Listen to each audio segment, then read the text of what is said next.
একটা সরকার তারা দায়িত্বে আসার 1 মাসের মধ্যে যদি এই ঘটনা ঘটাতে পারে, তাহলে আগামী দিনে তারা কি করে মানুষের দায়িত্ব নেবেন? যে গরিব মানুষগুলো তাদেরকে ভোটে জিতিয়ে এনেছেন, সেই গরিব মানুষের সংখ্যাই আসলে বেশি। ওনাদের পলিসির মধ্যেই নেই আসলে গরিব মানুষের জন্য কথা বলা বা সমাধানের রাজনীতি দেওয়ার। আসলে ওনারা শুধু ভাঙতে জানেন।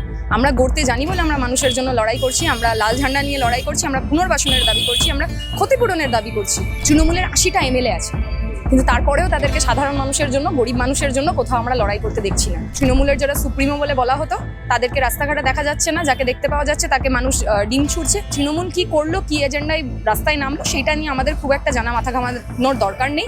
আসলে মানুষের রুটি রোজগার নিয়ে যখন প্রশ্ন উঠে গেছে, মানুষের বাসস্থান নিয়ে যখন প্রশ্ন উঠে গেছে, সেগুলো যখন ভাঙচুর করা হচ্ছে, সেইগুলো নিয়ে আসলে আমাদের লড়াই। আমরা প্রথম দিন থেকে সেই লড়াইয়ে সামিল হয়েছি, আমরা সেই লড়াইয়ের শেষ দেখে ছাড়ব। দিকে দিকে হকার উচ্ছেদ এবং তার সঙ্গে সঙ্গে বুলডোজার রাজ। আমরা দাঁড়িয়ে রয়েছি তিলজলাতে, যেখানে এই বুলডোজার রাজ নিয়ে একাধিক প্রশ্ন উঠেছে। আমাদের সঙ্গে রয়েছেন বাম নেত্রী আফরিন বেগম। কথা বলবো দিদি, এই যে পরিস্থিতি রাজ্যের এবং বিজেপি ক্ষমতায় আসার পর থেকে আমরা ঠিক এই চিত্রটাই দেখতে পাচ্ছি, কি বলবেন? দেখুন, বিজেপি পশ্চিমবঙ্গে দায়িত্বে আসার পর প্রথম কাজ যেটা করেছে, যে গরিব মানুষের পেটে লাথি মেরেছে। তারা গরিব মানুষের অনেক কথা বলেছিল, অনেক বড় বড় কথা বলেছিল, কিন্তু 2014-তে তারা যখন কেন্দ্রীয় সরকারের দায়িত্বে এসেছিল, তারাও যে বড় বড় কথা বলেছিল, সেগুলো এক একটা জুমলা ছিল, সেগুলো আমরা দেখেছি। তারা শুধু মিথ্যে কথা বলে, মিথ্যে প্রতিশ্রুতি দেয়, কিন্তু মানুষের বিরুদ্ধেই রাজনীতি করে। তেমন পশ্চিমবঙ্গে শপথ নেওয়ার পরে প্রথম কাজ সেটা করেছে। মানুষের বাসস্থান ইলিগাল কনস্ট্রাকশন বলে একাধিক জায়গাকে আক্রমণ করে বিনা নোটিসে বুলডোজার দিয়ে গুঁড়িয়ে দেওয়ার চেষ্টা, যেটা ইউপিতে তারা করে থাকে। এবং সেই ইউপির স্টাইলে বুলডোজারকে দিয়ে যেভাবে গুঁড়িয়ে দেওয়ার চেষ্টা, বেআইনিভাবে, কারণ নোটিশ দিয়ে মানুষকে টাইম দিয়ে তাদেরকে বেরোনোর একটা সময় দেওয়া, সেগুলো না করে তারা করার চেষ্টা করেছিল। সেখানে বামপন্থীরা লাল ঝান্ডা নিয়ে সেখানে দাঁড়ায় এবং সেখানে স্টে অর্ডার লাগিয়ে আমরা বলছি পুনর্বাসনের ব্যবস্থা করতে হবে, যাতে যে গরিব মানুষগুলোকে আপনারা উচ্ছেদ করছেন তাদেরকে আগে পুনর্বাসন দিন, তাদেরকে আগে সরকারি সম্মতভাবে যেই জায়গাটা ঠিক সেরকম সঠিক জায়গায় বাড়ি দিন, তারপরে গিয়ে আপনারা অবশ্যই সেই ইলিগাল কনস্ট্রাকশনগুলো, যেগুলো তাদের জন্যও ক্ষতিকারক, সমাজের জন্য, মানুষের জন্য ক্ষতিকারক বলে আপনাদের মনে হচ্ছে ভেঙে পড়তে পারে, সেই জায়গাগুলো আপনারা ভাঙুন। একই রকমভাবে আমরা দেখছি যে হকার উচ্ছেদ করা হচ্ছে, বিভিন্ন স্টেশনগুলো খালি করা হচ্ছে। হকাররা থাকলে নাকি স্টেশনগুলোতে বিভিন্ন অ্যাক্সিডেন্ট ঘটতে পারে, কিন্তু সেই স্টেশনগুলোতেই আমরা দেখছি আম্বানি আদিনির মতো বড় বড় যে সমস্ত বিজনেসম্যান রয়েছে, পুঁজিপতি রয়েছে, যে প্রাইভেট কোম্পানি রয়েছে, সেইগুলোর হচ্ছে যে একাধিক স্টল থাকতে পারে। সেইগুলোতে অ্যাক্সিডেন্টও ঘটবে না, সেগুলোতে কোনো সমস্যাও হবে না। কিন্তু এই যে গরিব মানুষ যারা করে খাচ্ছে, যাদের রুটি রুজি এই এত বছর ধরে সেইগুলো ছিল, তাদেরকে তুলে দেওয়া হচ্ছে। আমরা বলছি তাদের জন্য আগে নির্দিষ্ট জায়গায় হকার্স মার্কেট বানানো হোক, তাদেরকে আগে নির্দিষ্ট জায়গায় পুনর্বাসন দেওয়া হোক।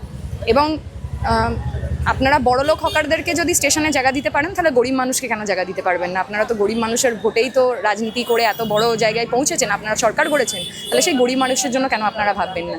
সেটার জন্য আমরা লাল ঝান্ডার কর্মীরা আমরা লড়াই করছি এবং আমরা রাস্তায় রয়েছি, আমরা সেটার জন্য লড়াই করব। বিরোধী দল কিন্তু পাল্টা অপারেশন সানশাইনের প্রসঙ্গ তুলে বামেদের বিরুদ্ধে কথা বলছে। দেখুন, অপারেশন সানশাইনের ওনারা প্রসঙ্গ তুলতেই পারেন, কিন্তু সেখানে একাধিক জায়গায় পুনর্বাসনের ব্যবস্থা করা হয়েছিল। সেই জিনিসগুলো আগে ভালো করে ওনারা জানলে তারপরে হচ্ছে ওনারা বলতে পারেন। শুধু নাম নিয়ে বিভিন্ন জায়গায় চিৎকার করলেই তো হয় না। ওনাদের পলিসির মধ্যেই নেই আসলে গরিব মানুষের জন্য কথা বলা বা সমাধানের রাজনীতি দেওয়ার। আসলে ওনারা শুধু ভাঙতে জানেন। আমরা গড়তে জানি বলে আমরা মানুষের জন্য লড়াই করছি, আমরা লাল ঝান্ডা নিয়ে লড়াই করছি, আমরা পুনর্বাসনের দাবি করছি, আমরা ক্ষতিপূরণের দাবি করছি। আমরা বলতে চাইছি যে একটা সরকার তারা দায়িত্বে আসার 1 মাসের মধ্যে যদি এই ঘটনা ঘটাতে পারে, তাহলে আগামী দিনে তারা কি করে মানুষের দায়িত্ব নেবেন? যে গরিব মানুষগুলো তাদেরকে ভোটে জিতিয়ে এনেছেন, সেই গরিব মানুষের সংখ্যাই আসলে বেশি। এই আম্বানি আদানি পুঁজিপতিদের সংখ্যা কিন্তু বেশি নয়। এই গরিব মানুষরা যদি রেগে যায়, এই গরিব মানুষরা যদি সরকারের বিরুদ্ধে আসলে লড়াই ঘোষণা করে, তখন কিন্তু এই সরকারও পার পাবে না। কারণ গরিব মানুষদের ভোটে ওনারা জিতে আসলে এই সরকারে এসছেন, তাহলে গরিব মানুষরাও ওনাদেরকে বুঝে নেবে। অবশেষে আমরা দেখলাম এত জল্পনা শেষে তৃণমূল রাস্তায় নামলো, এবং সেটাও কি প্রসঙ্গে? ভোট পরবর্তী হিংসা প্রসঙ্গে। সেখানেও আমরা দেখলাম একাধিক তৃণমূলের এই ধর্ণা নিয়ে, যেখানে তৃণমূল সুপ্রিমো মমতা বন্দ্যোপাধ্যায় খোদ উপস্থিত, সেটা নিয়েও একাধিক সমস্যা উঠে দাঁড়ালো। এবং এই প্রসঙ্গেই আসবো যে তৃণমূল এতদিন পর কেন রাস্তায়, এবং তৃণমূল রাস্তায় নামলেও সাধারণ মানুষ সেটাকে গ্রহণ করছে না সেইভাবে। দেখুন, তৃণমূল যে দলটা, যে 1 মাস আগেও আমরা যেগুলো ভাবতে পারতাম না, সাধারণ মানুষ ভাবতে পারতো না, সেটা আমাদের চোখের সামনে ঘটেছে।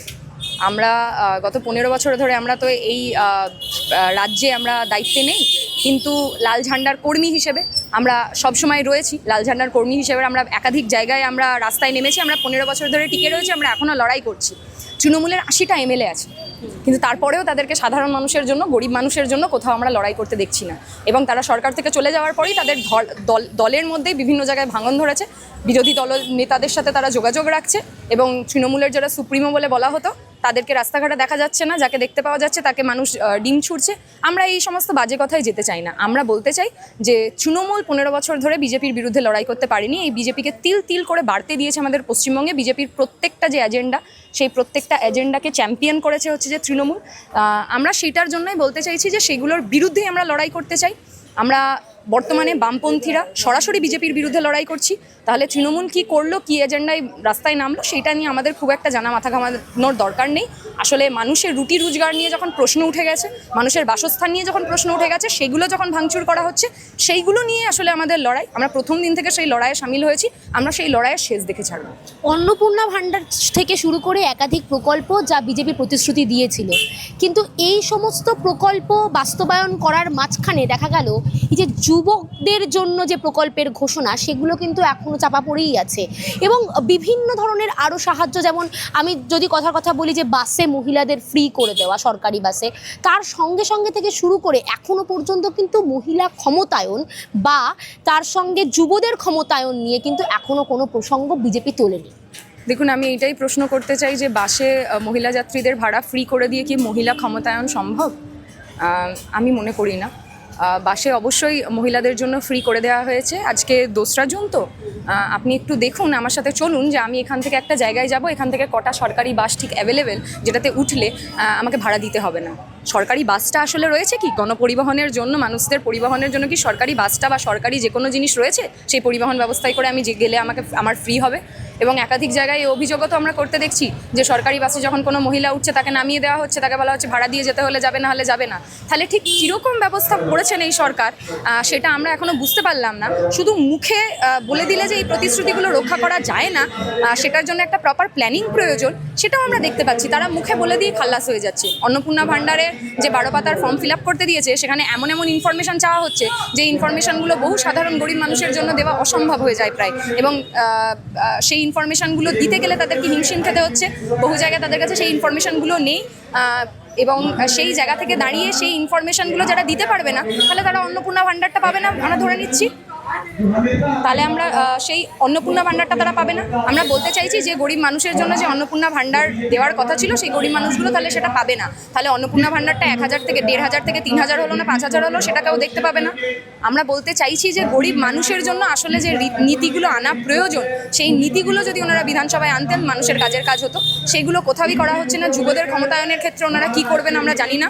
আমাদের ভারতবর্ষে গত 45 বছরের সর্বোচ্চ বেকারত্বে আমরা রয়েছি।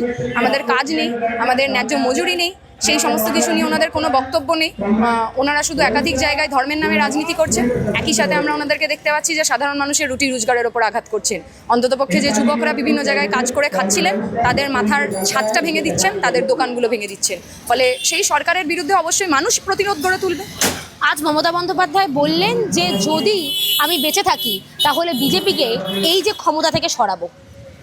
দেখুন, উনি কি বললেন সেটা খুব একটা যায় আসে না, কিন্তু এটাও আমরা দেখতে পাচ্ছি যে ওনারই দলের একজন নেতা, যিনি অন্য দল থেকে ওনার দলে গিয়েছিলেন, তিনি এখন উঠে পড়ে লেগেছেন মমতা ব্যানার্জিকে নিজের তৃণমূলের দল থেকে সরিয়ে দিতে। তাহলে আগে উনি নিজের দলে টিকে থাকার ব্যবস্থাটা করুন, তারপরে উনি ভাববেন। পশ্চিমবঙ্গের জনগণ ওনাদের আসল রূপটা দেখে নিয়েছেন। গত 15 বছরে মমতা ব্যানার্জিকে তো এই দায়িত্ব দিয়েছিলেন, তৃণমূলকে এই দায়িত্ব দেওয়া হয়েছিল বিজেপিকে পশ্চিমবঙ্গে বাড়তে না দেওয়ার। তারা তাদের দায়িত্ব পালন করে বিজেপিকে একদম আমাদের পশ্চিমবঙ্গে সরকারে বসিয়ে দিয়ে গেছে। ফলে বাকি দায়িত্বটা পশ্চিমবঙ্গের মানুষ বুঝে নেবে। আমরা লাল ঝান্ডা, আমরা লড়াই করছি একসাথে, পশ্চিমবঙ্গের মানুষকে সঙ্গে নিয়ে লড়াই করছি। পশ্চিমবঙ্গের মানুষ পাশে রয়েছে। রুটি রুজির লড়াইয়ে, শিক্ষা স্বাস্থ্যের লড়াইয়ে আমরা লড়াই করছি। সেই লড়াইটা আমরা রাস্তায় বুঝে নেব।